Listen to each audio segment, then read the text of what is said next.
naik 2,3 miliar cuma jualan di Shopee. Gimana caranya nih? Nah, di video kali ini gue mau bahas salah satu studi case.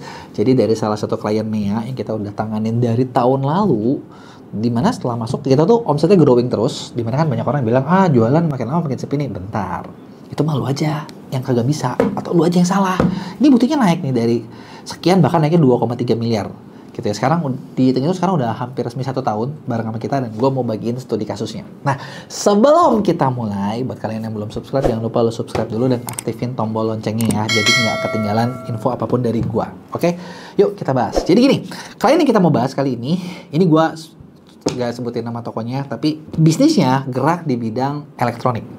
Jadi jualannya laptop, komputer, segala macam barang-barang mahal sih. Kan banyak bilang, kalau barang mahal mah enak, itu sih sekali pukulnya gede. Ya bener, tapi kan yang nggak laku juga banyak bro. Modalnya juga gede bro. Nah, di sini klien ini jadi dulu nih lo lihat ya, lo lihat sebelum masuk di kita, ini tuh dia tuh 2023 bulan 10 tahun lalu persis. Sebelum masuk di kita tuh omsetnya sebulan itu 1,2 miliar. Main ya, 1,2 miliar. Dapat 280 order, hampir 300, berarti yang kalau dihitung rata-rata harganya 4 jutaan lah ya. Ya kan tadi gue bilang ya jualannya laptop, PC, dan lain sebagainya. Wajar. Nah, setelah masuk di kita, ini kita udah setahun. Tapi bukan berarti omsetnya baru setahun baru naik ya. Enggak, tiap bulan naik. Ini gue lagi ngebandingin, dia udah setahun ini, terakhir dikira setelah setahun jadi berapa gitu ya. Per bulan dia naik terus. Nah, sekarang ini omsetnya jadi 3,575 miliar. Yang artinya naik 2,3 M. Dan kalau lu nggak percaya, bener nggak sih baru udah lama naik? Lu lihat tuh, VS 30 hari sebelumnya itu cuma naik 5,6%. Yang artinya memang naik terus gitu. Sama kita naik terus, dan sekarang udah di angka segitu, 3,5% gitu ya. Nah, kalau kalian lihat juga dari data sebelumnya itu tingkat konversi cuma 0,55%. Sama kita bisa perbaiki jadi 0,6. Dan 0,6 ini juga, ini lagi turun sih. Sebenarnya sebelumnya lebih tinggi gitu ya. Nah, apa yang dilakuin? Gimana caranya? Gue bakal kasih patokan ininya ya, beberapa hal yang kita lakuin. Nah, sebenarnya gini, kalau kita ya dimana kalau kita dapat klien masuk, kita bakal lihat dulu nih. Kan sebenarnya buat jualan itu sesimpel, kalau kalian yang udah ngerti, ada yang namanya traffic, ada yang namanya konversi. Traffic itu adalah berapa banyak orang yang masuk ke tokonya, konversi berapa banyak yang beli. Yang pertama kali biasa kita lakuin adalah kita cek dulu konversi tokonya berapa. Nah, kayak toko tadi itu kan di awal 0,55. Bagus nggak? Iya, nggak bagus-bagus amat sih, kurang bagus. Tapi emang bisa jadi berapa gitu kan? Nah, karena barangnya mahal, lo tau sendiri ya, barang mahal kan orang lihat sekali. Nggak beli sih, nanti add to cart dulu, belinya kapan-kapan. Atau bahkan mau add to cart aja nggak berani gitu kan. Belinya nanti, bayarnya nanti gitu kan.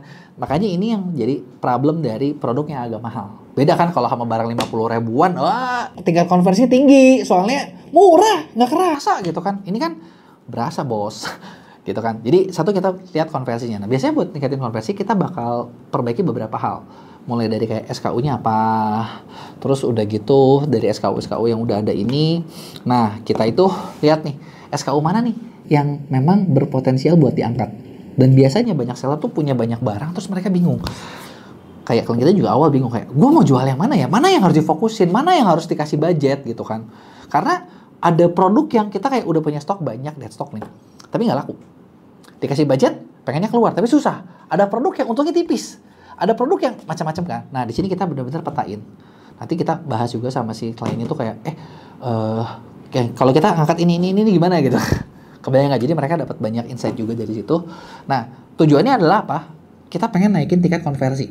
Itu biasanya kita bakal benerin dulu pertama. Karena kalau tingkat konversinya jelek, mau diapain, mau dikasih iklan juga, ya kayak, ngapain ya? Kayak buang duit di tengah lautan yang nggak ada habisnya. Gitu kan, boncos. Jadi kita bener-bener kita ngelakuin itu, tingkat konversi ini kita perhatiin, kita benerin gitu kan. Nah, kalau udah mulai membaik, barulah kita cari traffic. Nah, trafficnya kayak gimana? Nah, disesuaiin produk mana yang oke, produk mana yang ini, budgetnya kita benerin, ininya kita iniin, dan terbukti dari mana. Nah, kalau kalian lihat nih, ini adalah data iklan 1 bulan terakhir dia. 1 bulan terakhir dia tuh dapat ROAS 72,99.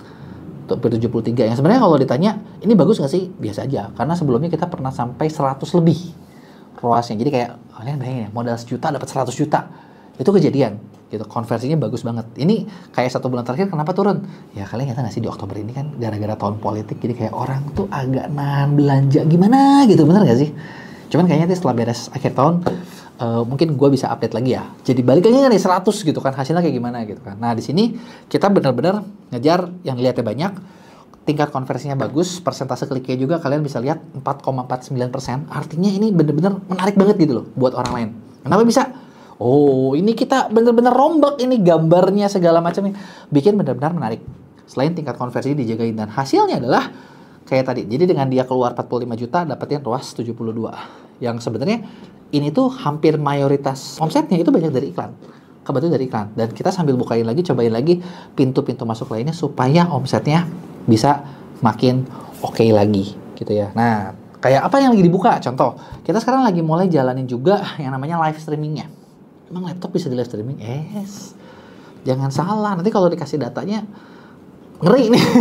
Bisa menghasilkan banyak gitu. Nah, gue pengen tahu nih, di antara kalian yang lagi jualan, terus kalian ngerasa kayak stuck, coba langkah-langkah tadi bisa nggak lo praktekin buat bisnis kalian? Atau kalau kalian misalnya, gimana dong, gue pengen dong bisa naik omset kayak gitu. Yuk, konsultasi sama tim kita. Jadi nanti kita bisa bikinin strategi yang tepat buat kalian dan kita bisa bantu jalanin biar toko kalian berkembang. Bayar nggak? Ya namanya juga kerjasama, ya kerjasama kan win solution dong, bener nggak? Pasti ada bayarnya, tapi kalau lo untung ya kenapa enggak? Kalau mau gratisan gimana? Gampang, lu subscribe aja deh, belajar sendiri ya.